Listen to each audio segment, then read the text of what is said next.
പത്തനംതിട്ട ലോക്സഭാ മണ്ഡലത്തിൽ സ്ഥാനാർത്ഥികൾ രണ്ടാം ഘട്ട പ്രചാരണങ്ങളിലേക്ക് കടന്നു. അതിശക്തമായ ത്രികോണ മത്സരം നടക്കുന്ന മണ്ഡലത്തിൽ ശബരിമലയും പ്രധാന പ്രചാരണ വിഷയമാകുന്നുണ്ട്. സമുദായ സംഘടനകളും ഇത്തവണ പത്തനംതിട്ടയിൽ നിർണായക ശക്തികളാകും. ലോക്സഭാ മണ്ഡലം രൂപം കൊണ്ട ശേഷം ഇതുപോലൊരു മത്സരം പത്തനംതിട്ടയിൽ ഉണ്ടായിട്ടില്ല. മണ്ഡല രൂപീകരണത്തിന് ശേഷം നടന്ന തെരഞ്ഞെടുപ്പിൽ വിജയപ്രവചനങ്ങളും സാധ്യമായിരുന്നു. സംസ്ഥാനത്ത് അതിശക്തമായ ത്രികോണ മത്സരം നടക്കുന്ന മണ്ഡലം പത്തനംതിട്ട ദേശീയ ശ്രദ്ധ ആർജിച്ചതുകൊണ്ടും വിജയം മൂന്ന് മുന്നണികൾക്കും പ്രധാനം.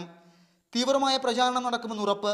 ദേശീയ വിഷയങ്ങൾ ഉയർത്തി കോൺഗ്രസ് പ്രചാരണം നടത്തുമ്പോൾ LDF മണ്ഡലത്തിലെ വികസന പ്രശ്നങ്ങളിലാണ് ശ്രദ്ധ കേന്ദ്രീകരിക്കുന്നത്. ശബരിമല വിഷയം തന്നെയാണ് BJPയുടെ പ്രചരണായുധം.